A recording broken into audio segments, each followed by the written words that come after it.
Step 2 and 3 is what's happening with Orianna and Azir, because Trundle now going to be banned away, leaving both Ori and Azir here. So I personally, if I'm looking at T1, don't give across the Azir. I think that has been exceptional for Faker for an extremely long time, although Orianna has been the stronger performer at this tournament. The problem is whenever you say the name Faker and you say exceptional performer for a long time, you just could start listing a lot of champions. A healthy portion of the entire League of Legends roster. We were watching the replays again. It was Ksante mid last year. It was Nautilus mid. It's gotten weird over the years, but this could be a more conventional mid lane matchup. They've opted for the Orianna. Now, I think it is important to call out where there have been some struggles in inconsistency. Jojo has looked pretty solid, and Orianna remains that super high priority pick for a good reason. So see what they can do with this. Is an immediate Ksante picked up, not afraid to blind pick versus Myrwn, even with the luxury of red side counter pick. Yeah, it's also been a champion Myrwn has, honestly, I think been one of his best champions, so not surprised to take away. The Azir is going to be picked up next. I do think, though, because you've still got options here for like the Wukong for Elyoya, which has also been a very strong pick from, the Orianna Wukong strong combo, I think MKOI still are going to be relatively happy with the way this draft is going so far. But again, for T1, I mean, it's what you want, your bread and butter. It's Faker on Azir, strong front line. You're going to be able to get something like a Varus or something along these lines for Guma in that bottom side of the map if you'd really like to.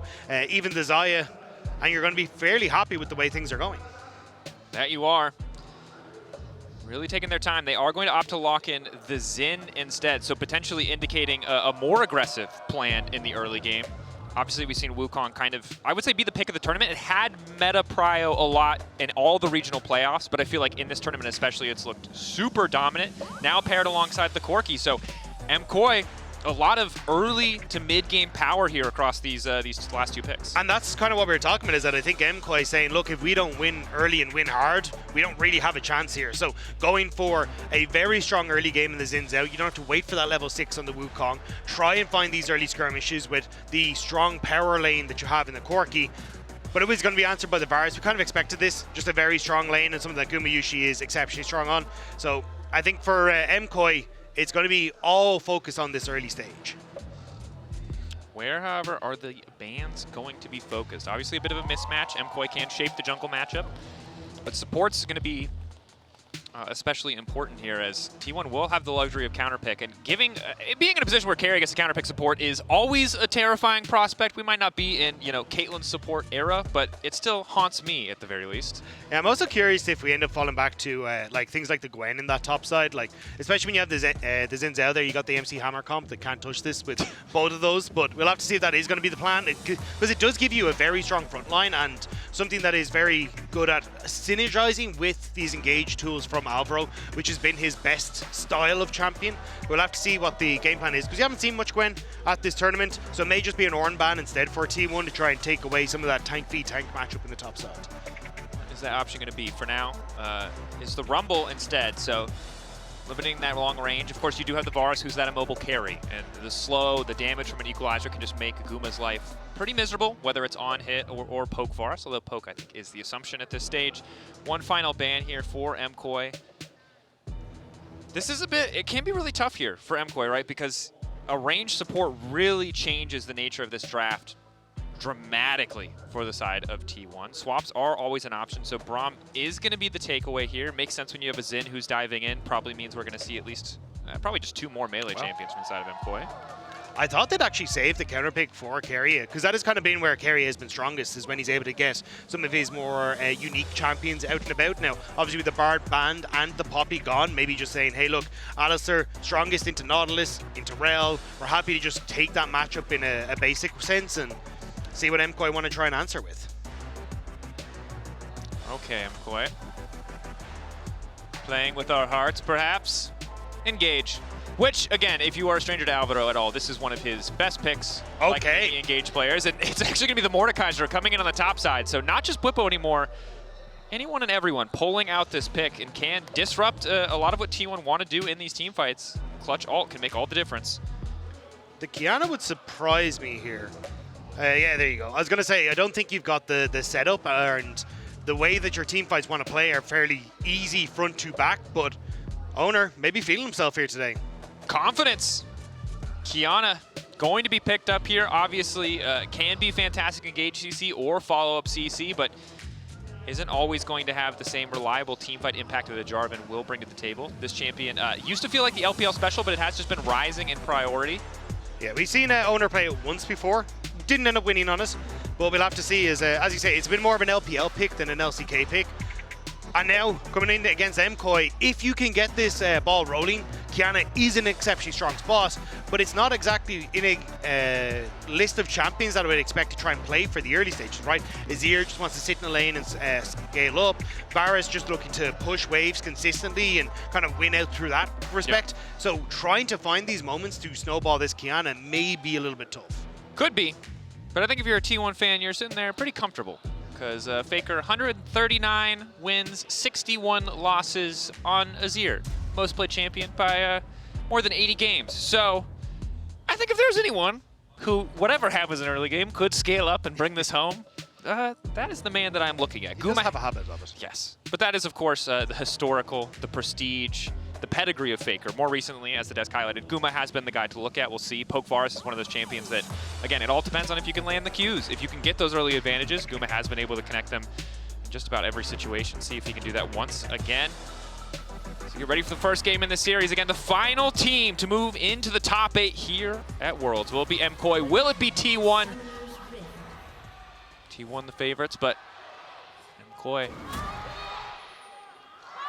They got a shot. 30 seconds until minions spawn. In respect to the MKOI fans who have trekked here out to Beijing, I just heard one very guttural roar of Vamos Koi. Sometimes it could make all the difference. And for MKOI, they're hoping they don't have to make that trek home after today. Opportunity here to try and take down T1, but Alvaro going to be spotted. Keria only has the head push, so significantly less worried about that. And no word placed yet, but Keria, there goes. Pop over the wall, just to try and spot out the early clear. Myrwn and Doran, of course, get eyes on each other. Small health advantage for Myrwn in that trade, but it means we're not going to be seeing any kind of creative swap. It does make some decent sense. And already, we got aggressive trading early, which I love to see. That said, lethal tempo usually outmatches if you extend the trade long enough. So what initially looked pretty positive for Jojo, Faker, good awareness of the keystone there just to keep that trade going, and is still keeping that tempo stacked at least for another second or so. Both pots burned immediately by Jojo. So we're going to see if he can try and look for that early health trade, it looks like, as that pot ends up coming through. But either way, as you say, like, Harvey trading in this mid lane, that kind of favors, honestly, the Xin Zhao more, who may be able to make a bit of a pressure play here towards the mid lane earlier than I'll say the Qiyana. But I'm also looking at that TP in the bottom lane. Varus, Gumayusi end up opting in towards an extra teleport for the squad. So we'll have to keep track of him, because at this point in the game, with Keria having that unsealed spellbook, that's potentially 4 TPs that T1 have to start moving around the map. And I think that's where we've seen MKOI struggle the most, is when they're trying to play on these 1-3-1 side lanes and getting caught out. If an extra teleport is there, can be a bit of a difficulty. Although, with the Orianna, less 1-3-1 for this style of comp. Definitely. But getting caught out on side lanes, a common story for a lot of teams at this tournament, right? But that's pretty far away. Currently, still seeing some... Oh, okay. All right. Well, you know what I appreciate about this, even as an EU pundit, is that at least you get your oopsies out in the early game, you know? PvE oopsies instead of mid-lane gank oopsies, as we saw in the previous series. It is a bit of a philosophical thing that I have, which is, you know, you get the bad karma out of the way at the start of the day. And then the rest of the day has to go well, because you've used up all the bad stuff at the start. So that's basically what Elyoya, I feel like, is employing here. Just a little whoopsie. Oh, it's intentional. Get it out of the way, and then it all goes good from here. Yeah. Okay, I feel you. We'll now go for an invade. We'll see how this one works out. Pretty difficult for him to threaten Oner, but can just go for a steal here. Goes over, never mind, he's waiting over the wall. Observer's highlighting it beautifully, Oner. Likely gonna have to flash here. Lockham's there, might not get the chance. Doesn't even try to get over the big wall. MKOI with first blood. It's the good karma. Draco's coming back for Elyoya. Managing to pick up the first blood here off a really nice invade timer. Even the fact he moved Alvaro over was just perfect. Moving over, Oner ended up using that invisibility at the start, which meant he didn't have any left. And then Alvaro able to move in here to help out Elyoya. And this is what we're talking about. That jungle support synergy is so high for this team. Yeah. 100%, and really well played by the team overall. So unfortunate for Oner. He has the grass blade, which means that once he sees in, he should be able to go invisible, reset with the Terra shape, get the grass again, and just be out there, right? Be stealthy. But because he uses both charges, because he uses everything on that golem, he's got nothing left to survive. And that's the bot lane prio paying off. Of course, for now, T1 have an advantage of their own, and Jojo's pretty far up. Waterblade ready to go for Oner. Jojopyun continuing to step into Faker, but he just does not have any health. Phase rush, he's going to get him out for an extra second, but Oner just finishes the kill off effortlessly. Is forced to use the flash, but a nice fire back. Jojo took a while to spot Oner coming in towards that mid lane. Ended up sticking around that little bit too long. T1 make the play, and that's exactly what you need. We were talking about Oner wanting to try and snowball, step behind, but now answers back with a kill and helps even up or at least control this lane state for Faker in the mid lane. Yeah, credit to Faker playing so aggressive to get that health bar relatively low. You highlighted it earlier on. Of course, since you highlighted it, they had already TP'd back, there had been more, but clearly Faker and Jojo willing to fist fight for lane control here. Also, the Dark Seal already picked up for Faker means that he does end up with a stack on that as well as trying to trade hyper aggressively here. So the more kills that can go towards that mid lane, the better for the T1 mid. Keria, decent bit of damage. Powered auto going to connect. Ospawn back, but Guma crucially hitting the arrow, proccing those blight stacks as he has already moved in, and it looks like taking the Raptors. So a lot of little trades across the map. Of course, ultimately, it's still an overall gold lead to the side of T1. So what felt like a nice, promising early kill has been really well answered as this entire wave. I mean, the Rakan can get the money, but that Doesn't feel as good. that doesn't. It actually feels pretty terrible. It's pretty bad. If you cancel some resets here, might be okay.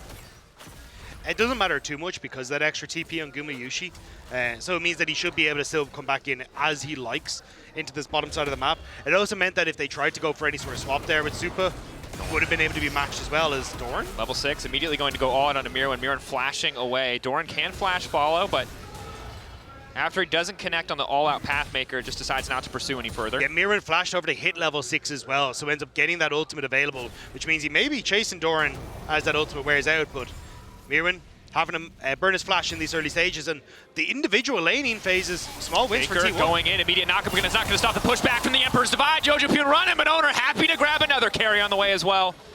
Instead, going to turn his attention to the wave. Elyoya finally here, but it's just too late. The lanes for MKOI getting picked off so quickly as Keria even now tries to deny little bits of farm. Great timing there from T1. You can see MKOI were aware of the level 6 and the flashless Orianna being a problem, but instead of Alvaro being able to cover, T1 just send more members mid and end up with another kill now towards this Qiyana. And again, this is the first pick Orianna. This is the matchup that MKOI opted into, and this is Jojo, who I believe has been the most consistent player for this team up until this series, where he is being targeted and really taken out of the equation. Credit to Faker. This man is constantly using the E, the shifting sands to get in, keep that man low. And Jojo just had no room to play, while T1 already starting up that first Drake. Yeah, they're going to be very happy to do so. Again, like, you have Doran burning that flash on the top side. You have Gumayusi and Keria winning out on bottom lane thanks to their aggression as well. And you can see that CS lead opening. And now huge wins in the mid-jungle. MKOI were hoping to fight early, but it just feels like it's already starting to slip through their fingers. Definitely does. Faker comfortable in the mid lane. Gold leads everywhere except for Alvaro, who, of course, has the extra assist and picked up a couple extra minions after that last bot wave was pushed in. But getting cheeky here, getting aggressive. Oner does just take over to level 6, but has the mobility just to make it out. Oh yeah, looks like he will be able to take away the red buff, but Guma is there to contest, has used the ulti. TP now on the way in. That's Keria looking to arrive to the party. Slow, steady retreat here as Elyoya gets lower and lower. Supa there to cover as well. I think they would have liked to force out the Crescent Guard from Elyoya. Debating if they can turn this back onto Guma. Guma quick flash to safety. MKOI nice patience, knowing they have the control ward there to cover them. Also, denying Gumayusi from getting to the wave does end up moving across eventually, but meaning that they had to invest this time, invest the time in getting that play in the Tri-Brush and don't get access to the wave on top side. So at the moment, MKOI at least finding these little windows that they are trying to pressure on, and it does give them early access to Voidgrubs. And I don't think you can really contest this as Oner. May just try and sneak one with the smite. Level 4 for Alvaro. Throws the Gleaming Quill, so has been spotted. Oner not concerned whatsoever, knowing that Elyoya is on the grubs. I think MKOI should just be happy getting 2. That is a smite from Elyoya. No real reason to fistfight here. You don't have control in the mid lane. Jojo gonna move up because it's an even wave. Elyoya continuing to step up. It's only Keria level 5. When becomes lightning. Guma marked. Won't be charging in. Oner just wants to take this one. He has smite. Should be no way they can stop him, but Oner doesn't want to risk going down for it. So 3 grubs. Well played from MKOI. I think Oner miscalculating on the smite and how much damage he could do. Couldn't quite get that button down and ends up popping out. So MKOI, nice little advantage for themselves and even denying Gumayusi this reset. Pretty big as Guma Doesn't have access to that teleport. Did a really good job early of building lane advantages without using it, but now in this position is just going to have to go for a bit of an honest reset. Instead, he's going to opt to stay and push one more wave even into the cannon. Should be able to just push out the wave and then reset and match Supa back on towards his top side. He's not going to be too sad about any of it.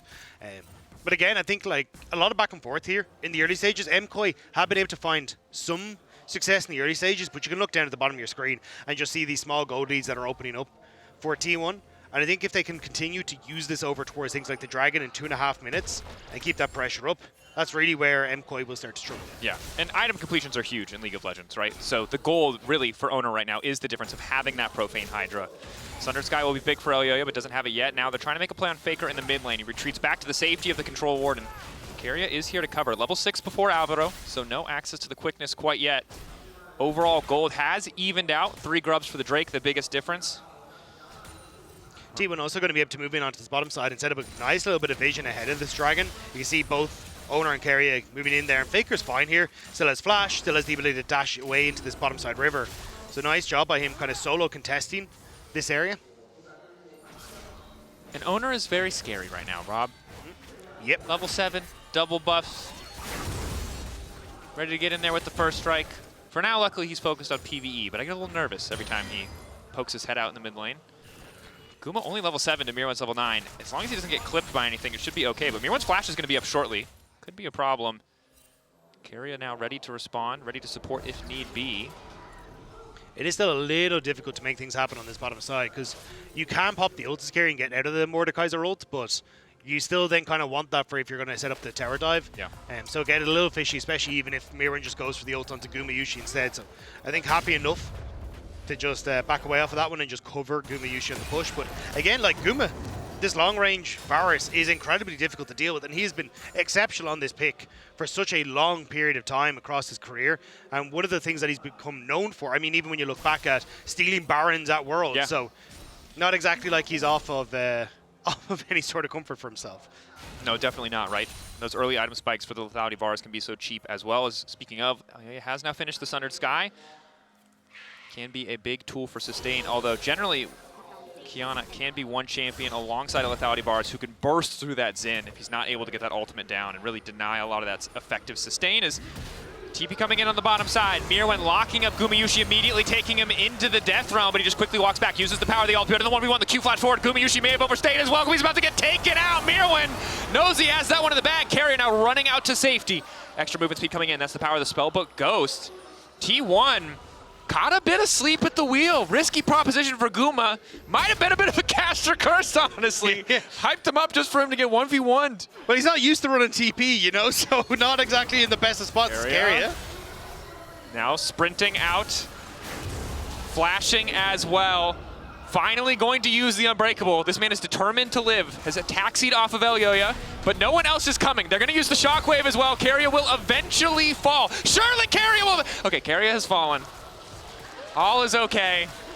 Sorry, the EU fan came out in me for a second there. I gotta put him down. Put him in the back of the box. Look, I understand. You've been hurt before, but he is dead. The cow is in the ground, and it does mean Dragon will also go and follow. But you're giving that kill to Jojopyun as well, helping to accelerate the Orianna. So overall, it's nice from MKOI, and a big punishment of Gumayusi's TP and the overextension to try and save him afterwards. Definitely. And for a team with a lethality Varus and an Azir, you would have loved to be the person getting this second Drake when you've already gotten the first, to start stacking those Drakes to guarantee a fight where MKOI at some point are going to have to fight into you. Instead, unfortunately, a bit of a flub from the bot lane of T1. Myrwn looking to rinse and repeat here. Pullback does connect onto Guma. Do they want to keep the dive going? They don't even need to go that deep. Just obliterates him. Keria gonna get taken out. Well, they know he has no unbreakable will. MKOI grab another 2 in the mid lane. Out of nowhere, MKOI starting to pick up a few of these kills, and it's off the back of the play earlier where the flash was burned on Keria and Myrwn just barely clipping Gumayusi after the flash with the claw. And important to note there, observers highlighting well, a wave is the cost of that play, but perhaps that's why T1 felt comfortable, thought that MKOI were going to send someone up to catch the wave. Skipped the step, did not anticipate MKOI making fast plays, but we've seen over the course of the year, one of the things that MKOI loves to do, they're willing to take those riskier angles, and now it's starting to feel less and less risky, because the Swifties, Mordekaiser, It's scary. I'm just, you know, that is a hard man to stop from getting into your back line as Faker tries to make the difference himself. Does get the flash out of Jojopyun. Jojopyun keeping the extension going. Shockwave going to force the flash back from Faker. Keria and Oner there to cover, but neither side going to grab a kill. Just a flash and ult trade on both sides. The thing is, though, it does make Jojo way more vulnerable in an upcoming fight, especially at the Rift Herald in 50 seconds. Having no flash gives Oner that target on his back. So I'm curious how MKOI want to try and keep Jojo safe. Is it forego this Rift Herald and try and keep their mid laner safe in a side lane, or are they just going to try and attack Oner very quickly as he enters River to try and deny him access to the Orianna? It's a good question. Doran and Myrwn continuing to trade blows on the top side, but it's Doran who's keeping the push up, so that will be a push advantage for the team. Supa can respond, can try to get mid control for himself, but lethality Varus, obviously one of the big strengths of the champion, even when Corki has his Trinity Force spike, is that he can just clear those minion waves so effortlessly. So another wave, losing a couple of creeps, another bit of gold chipped away from MKOI here, courtesy of Doran on the top side, but Jojopyun's been assigned, and our eyes are now on the next objective. 5 seconds. Jojopyun spots out Doran. Alvaro waiting off the side, but they really don't have the damage to kill a Qiyana, Crooker, and Ksante. They will continue to tickle him, however. He's going to be relatively fine for the moment. But I think with the way T1 have established themselves here, I don't think MKOI can really contest. There's a big wave that Jojo wants to get in top lane. It's a risky bet. Top wave and mid wave essentially even. Myrwn going to push in on the bottom side, though. Try to deny some CS, try to get some plates. So MKOI recognize they're down a man. They don't want to commit the TP. Immediate exhaust on the Keria. 2-man knockup with the pulverize. Good damage down. Forced to use the unbreakable will, but he's so low. Supa pushes for a bit more, and it's the big one to get it done. Redemption coming in the mid lane. It's going to heal up the minion as well. Keep the push onto this tower going, and Elyoya wants Guma. MKOI are bloodthirsty and fearless in the mid lane. Faker trying to respond with a push in the meantime, but it's MKOI with a massive lead. These mid lane collapses are working for MKOI. They're getting the kills, they're getting some waves, but again, they're dropping one wave on top on that tower to Faker in the top side of the map. But overall, like, mid tower for top tower, get the kills. They drop a wave in mid for T1 as well. MKOI are going to be happy with this. In a good position. And again, the champions that they've drafted, the Xin, the Corki, you can see how they give them early control of the lanes, but they're not getting completely outscaled here. And Keria, it's been a bit of a rough one this game. Yeah, and I think it's the fact that he didn't just use that ultimate early. Like, there is no objective that you really need that ultimate for. So just burn it, just say, okay, I'm going to be fine, I can escape away to the tower. But instead, he ends up going down, and then the Q3 being set up here by Elyoya to flash forward with the immediate lockup onto Gumayusi. The flashless Varus punished on the back end. And again, the story for T1, even in some of these shakier games, has been Guma being the rock when Keria fell a little bit short, but now they're both struggling in the context of this game. Keep an eye on the item completion, see when they can get a greater advantage, but can't afford to be complacent. MKOI clearly playing without fear here in this game one. Yeah, trying to put pressure now onto this bottom side, use the fact that you've already gotten a good chunk of damage onto that tower, but Keria has snuck in behind Jojo, and that flash is still not up for the Orianna. Herald shadowing, waiting above him. Do they want to push for the play here? Credit to MKOI. Might not know about Keria, but have enough people here on the bottom side to make sure that Jojopyun is not pushing out alone. They have the vision in the top side jungle to spot out Oner, and he hasn't shown on any of the wards. So I think that's what MKOI have spotted, going, hang on, where is this Qiyana? She has to be on the bottom side, but Jojo finding out firsthand exactly where Keria is. Lockdown coming in. Q-Flash goes in forward for Doran. Pushback coming through on the Pathmaker. Pulls him out of the redemption. Knocks him down. Oner picks up the kill. Killing spree for the Qiyana. That was patience from Keria. So long he waited in that bush. Knew that eventually Jojo would walk up and face check. And that's the dragon now for T1. So important for T1. So much time invested on the bottom side, and they are able to grab the pick. TP coming in from Faker. Want to make sure that they have all members present. Myrwn lingers a bit in the darkness, debates if there's an angle, thinks better of it as there's a bit of prio in the mid lane. Some minions denied and likely the tier 2 to fall. Supa making good use of that Trinity Force power spike. The Spellblade damage to the towers can't be underestimated. The 3 Voidgrub buff as well, doing a lot of work for them in that one. So MKOI getting at least something back, and maybe more as they want to try and push in on Doran. It denies him access to this top side of the map. More turrets for them. 1v1 on the bottom side. Myrwn starting to retreat. Oner debating if he can follow up. Obviously, Earthblade going to do a lot of damage when he gets the next reset on cooldowns. So Myrwn zoned away, but it's just a split map. MKOI getting a tower on the top side. T1 likely to finish off this tower in the bottom lane. Yeah, and for T1, this is kind of what you want in a split map scenario, being able to match a lot of these plays and keep within touching distance in the goal. You do end up scaling exceptionally well with the Azir and this Varus as the game starts to go on, but I think for MKOI, the fact that so much of this gold is going into the hands of the Orianna, definitely they're going to be happy with as well. So it is going to be a case of how much can MKOI do now off of this 2-item spike that we're going to start to see come through, and see if they can just power through our T1. And a huge opportunity for Supa to redeem himself, right, from the last performance that we saw. Has 2 items, just waiting for that tier to fully stack. 103, 1K individual gold lead. We've seen from a lot of Corkis at this tournament what you can get done. We saw a bit of it in the mid lane when they took down Keria, but if they can keep that momentum going, make the most out of the early power of something like the Trinity Force, could put themselves in a very commanding position. But as EU casters, and if there's EU fans out there, you might be starting to sweat, and you might not remember why. But it's that little timer at the top of your screen that says 10 seconds counting down. That buff is called Otacon. And if you have ever watched an EU game ever in your life, you should be a little bit nervous about how this particular objective is going to unfold. We've seen great moments, but we've also seen a lot of throws. T1 staying composed, though. They're going to be a force to be reckoned with. MKOI are looking like they want to try and hard force at this, though. All 5 members on the bottom side of the map and no TP among them. So T1, as long as they can play this slow, keep the waves pushed, they're going to get value from Doran in that top side. Alvaro has to be careful, though. Does have the barrier to keep himself healthy, but a bit of CC paired with the sheer amount of damage Oner can bring to the table can just take him out. They don't have control of that tri-brush, crucially. MKOI slowly trying to work their way in. They have mid lane control. They're trying to get control of the bottom lane. Alvaro going to take about 50% of his HP.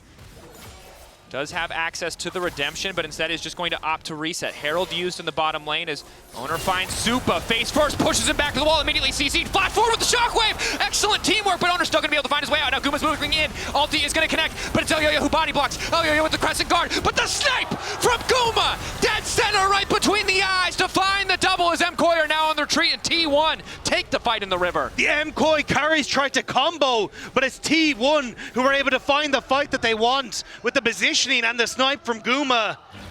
They managed to get the Otacon off the back of it. Myrwn going to stop any charge from the Herald in the bottom lane, but the Herald for Otacon, a damn good deal for T1. Supa, powerful individually in terms of what he could do in a fight. What he did do in the end, nothing. Stunned, finds a bit of a lockup, isn't able to finish the kills, even if the shockwave combo looked good for a moment. And Guma, despite that deficit, Supa was 1,000 gold ahead at the start of this. And that's the downside for MKOI fans. The fact that you couldn't quite pick off Oner despite the play here and the Valkyrie getting interrupted by this supreme display of talent means that when Doran jumps onto him here, he has 0 escapes left. Elyoya jumps in front of the Chains of Corruption, but Guma knows exactly where he is. They finish him off. Elyoya's gone too far forward. And ideally for MKOI, they play this slow. They keep T1 separated and they can actually make a play on that bot lane turret. But just with the way things went, MKOI get caught and T1 find their moment to fight back. That thin line between confidence and hubris. Right, the sweeper giving Oner just that half a second more of information than he needed to make the aggressive play. And Supa, if that Valk gets him out, it's a very different situation. But because that CC connects, isn't able to use any of that power even now as he hits that 2-item threshold, the fully stacked tier. Giving him the upgrade, right as Guma's also going to get his, admittedly. But we take a look at the gold, it's Oner who just continues to pull ahead. Has opted for the Umbral Glaive. Going to deny more and more of this vision away from MKOI.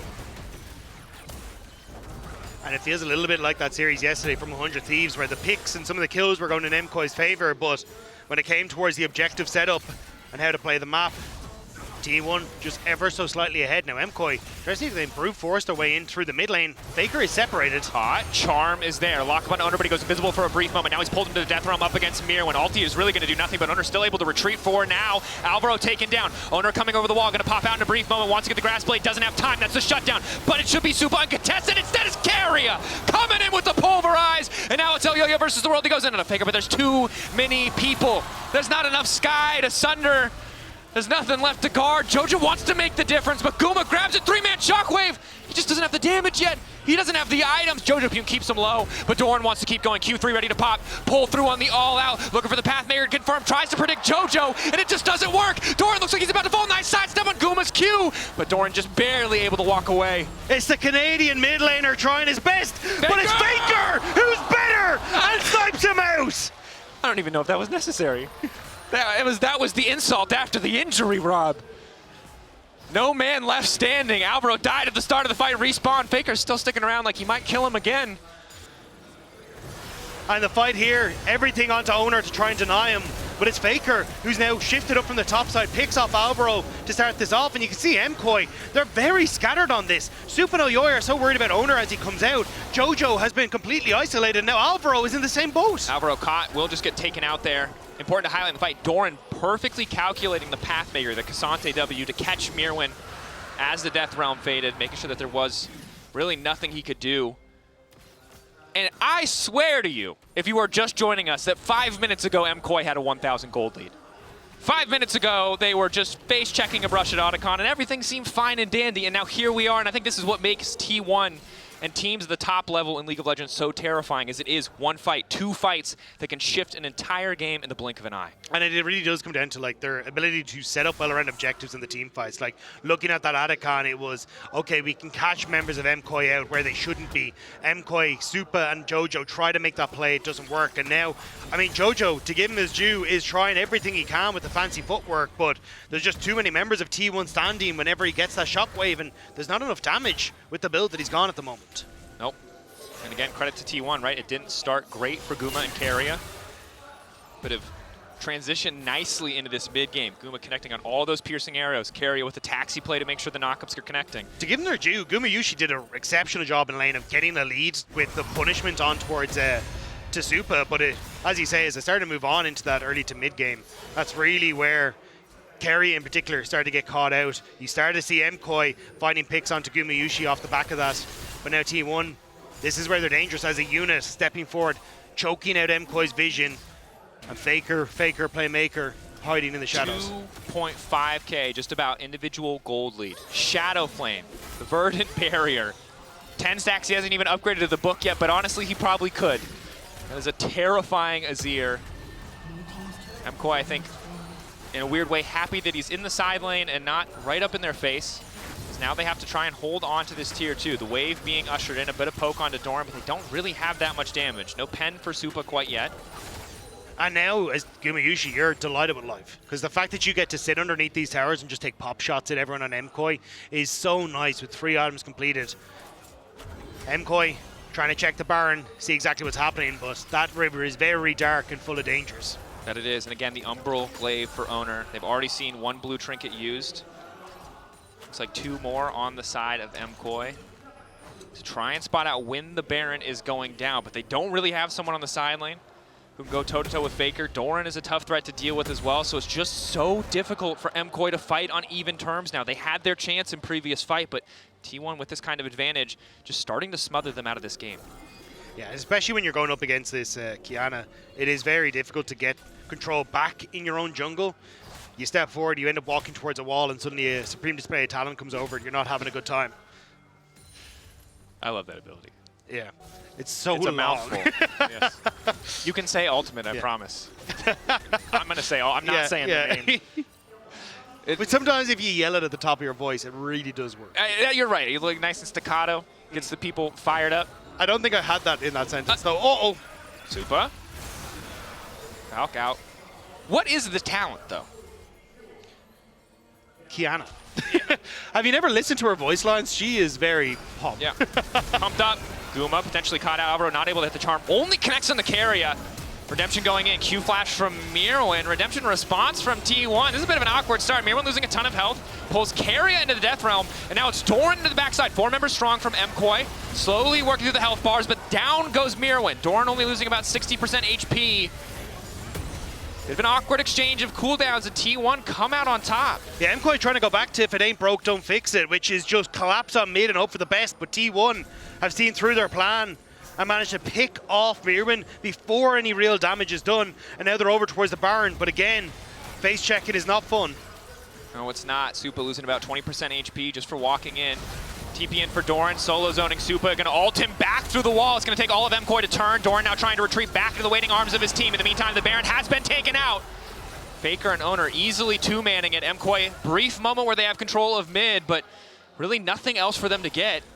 The T1 gonna be happy enough with that. Doran will give his life, but it's the Baron. And now that the Baron is taken, it's very difficult for you to try and deny the siege from T1. And this is part of the reason why we see Azir prioritized so heavily, right? Is he is a control mage who does it all. Other than Cassio, he's like the only mid laner who obliterates that objective. Any other mid laner, and you're not two-manning that objective while pressuring somewhere else at the same time. But T1, no strangers to rapid early Barons. It was a signature move from all those years ago. And MKOI only getting further and further behind. Yeah, for MKOI, I think you're hoping on a miracle shockwave. Jojo near Shadow Flame, but even then, oh, hang on, Alvaro on the flank. Nice backstep from Faker. Able to get a bit of CC down. Shockwave going in, but it's really not doing the damage they need. That's the supreme display of talent. I said I'd say ultimate, but I didn't. I couldn't help myself. MKOI getting the objective bounty in the meantime. Looks like the tower did fall in the bottom lane, but they're just being zoned off, pushed away. May come down to the 50-50 steal if Elyoya wants to poke his head in. Nah, I think it's done for. This is what I was about to say, was the fact that you don't really have that damage on Jojo, and that Banshee's Veil on Faker just makes him so difficult to lock down, and he is the key target. So great itemization coming through from the T1 mid laner to keep himself safe and really deny the win condition from MKOI. Yeah, and that MasterCard priceless moment was essentially just T1 denying MKOI any potential moment they had.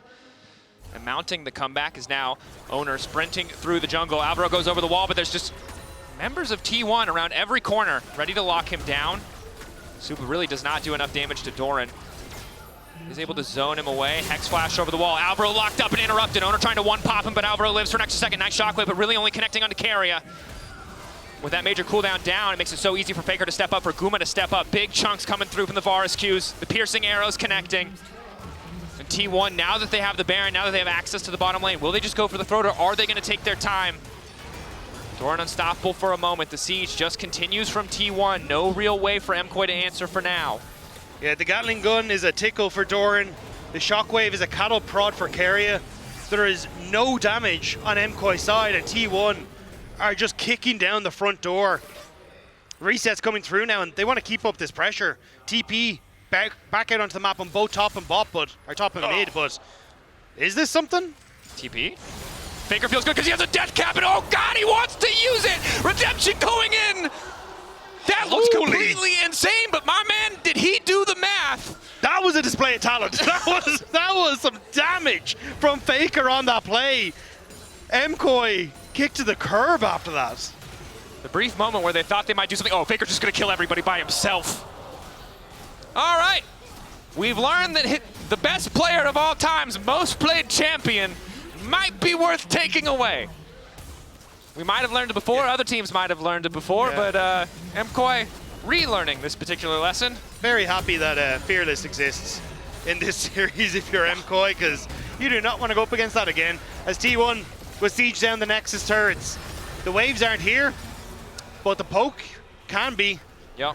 Guma just continues to free fire. One wave coming in on the top side, likely the end here. MKOI some good looks in that mid game, some good picks, some good angles on a T1's bottom line. As Alvaro gets things kicked off on the Faker. Nice initial bit of damage, but he comes out relatively unscathed. A lot of cooldowns missing. Redemption to get the health bars back up. Alvaro needs to backstep. Big damage. Doran going unstoppable for a moment. Q3 pulls him back through. Elyoya in the midst of everything, but Doran getting lower. The tower not quite enough. Supreme delay. Talent coming in. Oner still standing for an extra second. I think they've overstayed a bit, but it just doesn't matter because they're not hitting Faker. And he's got more than enough damage to finish the job. The super minions are here too. It is long, it is drawn out, it is only getting more difficult, but Doran remains standing, T1 remains standing. They've only lost Keria. The Nexus exposed.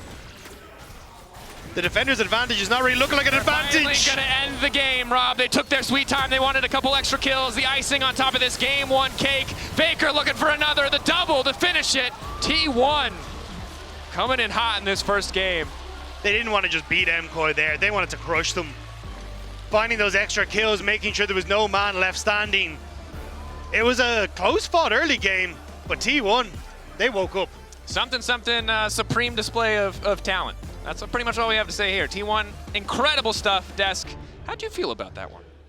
Well, I feel like I already knew that Faker was pretty good at Azir, and then I got